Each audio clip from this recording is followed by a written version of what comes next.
It was a regular Tuesday morning, and I'd just settled in with my coffee, about to start my workday. My wife, Laura, had just finished her morning routine and was about to head out for her jog, the one thing she did to find a little peace in this otherwise chaotic world. But things were about to get interesting. Laura had just moved to our new house in this quaint suburban neighborhood, one of those cookie-cutter places with overdone lawns and HOA rules that basically dictated everything. The place was marketed as a sanctuary, a peaceful retreat from the hustle and bustle of the city. There was just one catch. It wasn't exactly the quiet utopia we thought it would be. I guess we should have known something was off when we saw those black golf carts parked outside the HOA clubhouse, each one painted with big white block letters. HSD. Home Safety DVY Shown, it read. They looked like something out of a cheap cop movie. Seriously, these guys took the whole safety thing a little too far. We even saw one of them with flashing blue lights zip-tied to the roof. I thought it was all for show, maybe some kind of Halloween decoration, right? Wrong. One day, my wife, fresh off a classified military mission, yes, the kind that doesn't show up on Google Maps, decided to go for a jog around the neighborhood. Just some exercise, right? No big deal. What she didn't know, or maybe she did, was that this was about to turn into something a little more dramatic than a simple jog. You see, Laura, in case you didn't already catch on, wasn't just any normal woman. She's active Delta Force, still on duty, though she'd just come back from a high-risk mission a couple of days ago. She hadn't even unpacked her bags yet. She wasn't just jogging. She was a trained expert in life-or-death situations. But this time, she was facing off against something a lot less dangerous. Or so we thought. Around 10 minutes into her jog, I heard the familiar alert sound from the security camera I'd set up around the house. A motion sensor pinged. Nothing major. I thought maybe a delivery or one of the kids messing around. But when I checked the feed, my stomach dropped. Two of those golf carts were parked across the street, diagonally, blocking her path. And there she was, Laura, standing still, her hands slightly raised in that calm, controlled way she has, facing off against a man in his mid-50s, who, get this, was holding a pistol at chest level. Yeah, a real gun, in front of our house. All because she was running without identification. I dropped my coffee and sprinted outside, my heart pounding. But by the time I got to the yard, things had already escalated.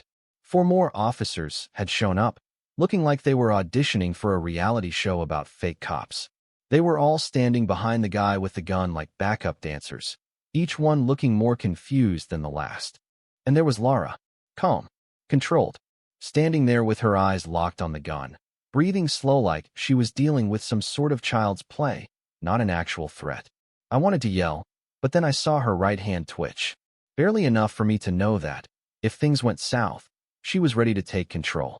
I could hear the guy yelling about identification, about how she was trespassing in the restricted HOA zone without a badge.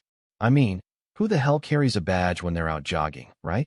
My wife, cool as a cucumber, asked him if he was law enforcement. He said, "We're HOA police, which is higher than city cops here." The moment he said that, I saw the tiniest smirk pull at the corner of Lara's mouth. She gave him one last chance. "Sir," she said, "I'm going to ask you to lower your weapon for your own safety." He didn't, and that's when things got real fast. One blink, and the guy's gun was on the ground. Another blink, and he was face-first on the pavement, pinned in a way that could have had a NATO name. It was a textbook takedown. She wasn't even breaking a sweat. I didn't even know what happened. I just knew that, when Lara's calm voice told him to surrender, there wasn't a second chance for him. At this point, the Real police arrived. 2 cruisers, lights flashing, rolling in within 5 minutes. The HOA goons were shouting about assault and resisting HOA authority, but the real officer just looked at my wife, asked for ID, and when she showed it, he said, "Ma'am, you're good to go." That was it. No questions, no warnings. They just left.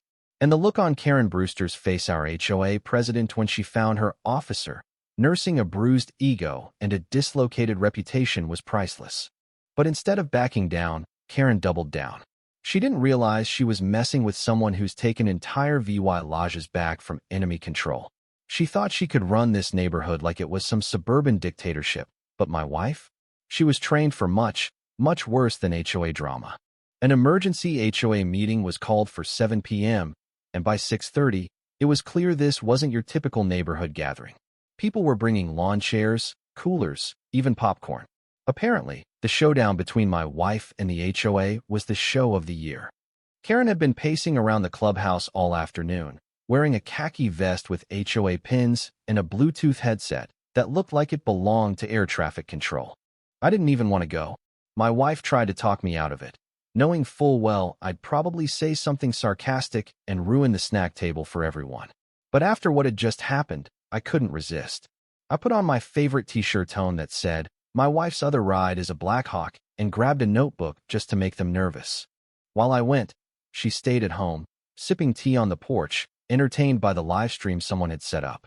The meeting started exactly 2 minutes late, which was basically anarchy by HOA standards. Karen stepped up to the podium with a dramatic sigh, like she was about to announce a national tragedy. She started off by saying, "It is with a heavy heart that I report a direct and violent assault on one of our peacekeepers," which, let's be honest, made the whole room snicker. And when she pointed to the officer sitting in a Slingaka captain clipboard looking like he'd seen a ghost, I had to speak up. "Quick question," I said.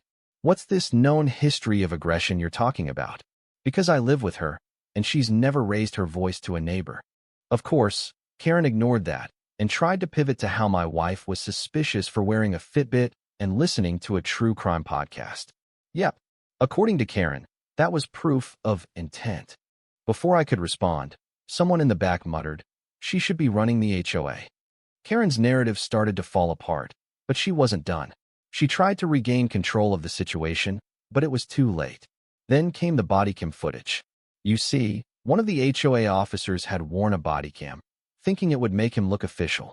But what he didn't realize was that it synced to the cloud, and someone in the neighborhood hacked into the feed and uploaded it for all to see.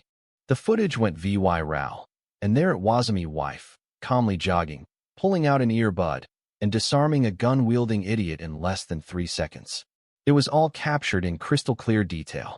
The crowd fell silent, realizing just how far Karen had gone. And that's when it got real. The whole room started asking real questions. Why were they paying these fines? Where was their money going? Why did they even need an HOA police force?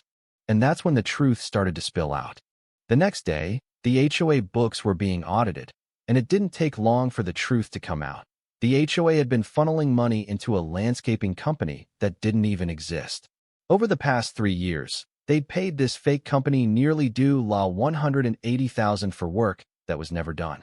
Laura dug into public records, sent the EVY to a federal auditor, and surprise things started moving fast.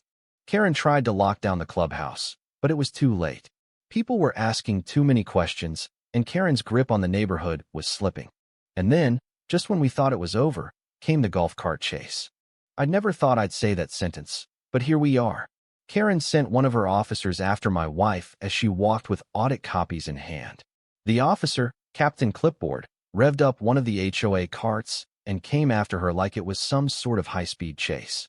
What he didn't realize, though, was that the sidewalk next to our house had an unfilled trench from some poor landscaping work. He swerved, and the cart tipped over, landing in the honeysuckle bushes. My wife walked up, retrieved her tote bag, dropped a granola bar next to him, and said, "In case you're in there a while." After that, the HOA board finally disbanded. Karen went into hiding, but the neighborhood? It started to feel like a real neighborhood again. People were friendly, kids were out playing, and even the local poker nights felt normal. And Laura? She went back to her routine, jogging in peace, gardening, and occasionally meeting with very serious-looking people in very unmarked vehicles. But Karen? She wasn't done. She came back. Of course she did. She dropped a letter at our doorstep, positioning herself as the VY Tim. She wasn't apologizing, though. Not by a long shot. But Laura?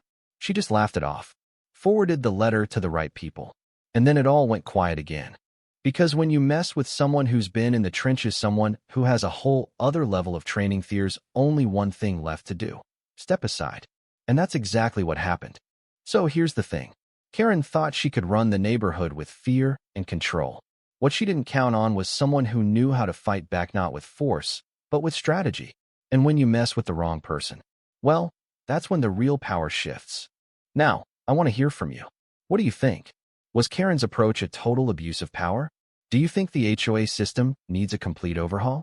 Let me know in the comments, because this story might be over, but the conversation? It's just getting started.